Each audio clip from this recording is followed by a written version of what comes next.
We have a lot to talk about. It wouldn't be Monday if there wasn't some breaking news. Come on.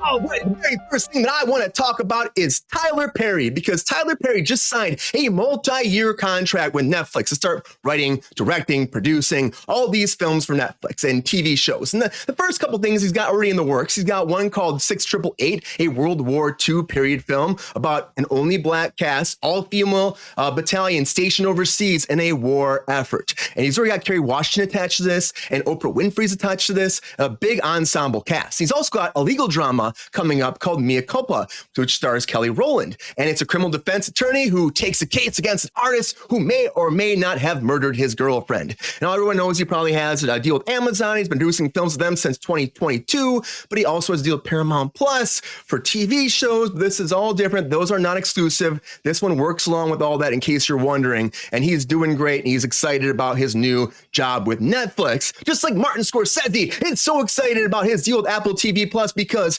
Killers of the Flower Moon seems to be doing pretty good.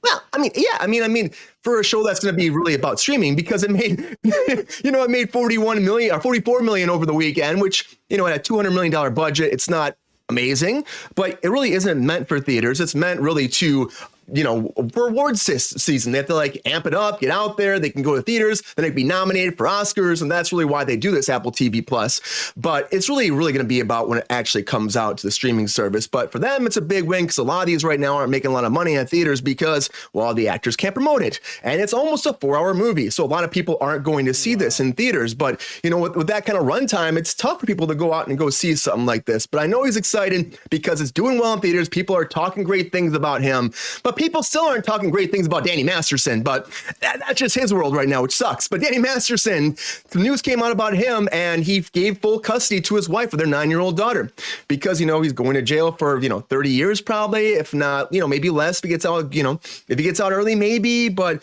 because of this, he gave up all of his rights to his wife. Of course, she filed for divorce, talked about it before, right after the court case was closed. And he did actually request for visitation. And if it is approved, his daughter can come see him with full supervision at the jail that he is actually going to be put in. So hopefully it works out for him. But again, it's just a tough situation for everybody involved, everybody that was injured or hurt because of him. And, of course, his daughter and his wife. That's a lot to go through. And it's just, for me, it's just a shitty situation. It really is. And I don't think it's, The Rock is making it worse than it is, but The Rock is complaining about this wax figure right now. I don't know if it's a shitty situation as he thinks, because I see this picture, you see it, and people are just ragging on him about this, because in Paris at a museum, the Grevin Museum, they put this likeness wax figure of The Rock out there, and The Rock saw it, he's like, oh, this is not right. A comedian came out and was talking about how he looks like a pebble or something like that. Oh, yeah. Right. Oh, yeah. And The Rock says he's going to reach out with his team to his friends over at the museum, and he's going to say, hey, let's update this a little bit, because I want to make sure it actually represents The Rock, the people's champ, and he wants improvements with, well, he said first starting with the skin tone. He says he's a bit too white for himself. And the next thing is, he'll figure out the clothing, because I guess he was complaining about he doesn't dress like that. But he says when they figure it out, he'll have a drink of himself in Paris. So go down there and have a little bit of tequila with him. So GR says it sucks. Yeah, it's really weird. It's like uncanny valley almost. But those wax figurines are so weird as it is. But, at least The Rock's not being boycotting it. But, YouTube is boycotting your ad blocker. So if you have an ad blocker on a YouTube video, they're finding ways around it now, because people pay for these ad blockers. They don't want to pay for ads on YouTube. No one wants to pay for ads on YouTube. I get it. But they say, if you don't want to pay for ads right now, if you are using an ad blocker, it's popping up on your screen. The video won't pop up, but this little ad pops up and says, you should get YouTube Premium for $13.99. Not that I'm plugging premium, but it's their way of getting around this, because they're trying to stop the ad blocking. People online are going nuts, being like, don't block me. I can use my ad blocker if I want to. But again, those ads fund a lot of the programming you watch on YouTube. So for me, it's maybe just watch the ads, or if you don't walk out of the room for a second, it's not that long. Check out the ads, Don't be an asshole, because people need to make their money. Just like I say, don't be an asshole like Ted freaking over there at Netflix. I'm like, man, Sadar, you got to freaking work your shit out, because right now he's saying that, oh, yeah.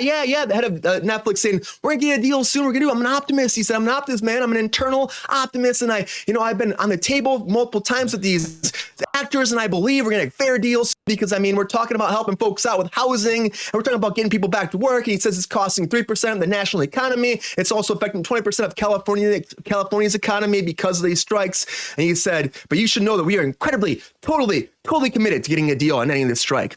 Maybe, I mean, it might be bullshit, but then again, there we are finally meeting again on Tuesday. So if you didn't hear about this, SAG-AFTRA and AMPTP are going to sit down on Tuesday to officially begin negotiations again after almost 2 weeks here, pretty much. It's like they walked away, and he was one of the people that said we're walking away because we're so far apart. And it's like, if you're so far apart, and but you believe that you're an optimist, then why would you walk away? I mean, it just contradicted me. I think he should have sat down, made it work at that point. But I think they've been delaying to get to that 100-day mark because they waited for the exact 100-day mark to say, okay, we can actually negotiate again. So if a deal does come this week, it's probably because there might be some write-offs in the future for these studios. I'm just saying, might be a thing. But I have one more update about this whole strike, because if you're going on Halloween, we talked about this last week. If you're going on Halloween, SAG-AFTRA said you can't dress like your favorite, pop culture people because it supports striking content.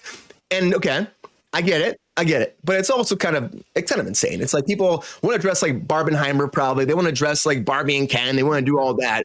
But SAG-AFTRA put it out. They actually just specified it a little bit more. They put this out there. They said, hey, here's their general rules they're putting out there. But they're like, hey, you can go as a ghost or a zombie or a spider, etc. Something spooky. But they're also talking about on this ad too, if you see somebody wearing something that's like a struck thing, maybe take a picture and put it online. And it's like, don't do that. Don't do that. Like, what are we doing right now? But Ryan Reynolds put a whole thing out there being like, yeah, I'm gonna call my kid out and call my kid a scab because my 8-year-old's going out there. Hey, what's up, Edward Hyde? Welcome to the show. I'm sure the studios want to give away don't want to give away their money. They don't want to give their money away, but they also need to take care of people because these people working for them for years.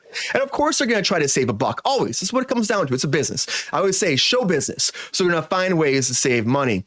But it's just shitty because it's not much the actors are asking for. And they gave it to the writers. They gave it to the directors day one. They give it to the actors too. At least something close. I mean, make a deal that's reasonable and let us get back to work.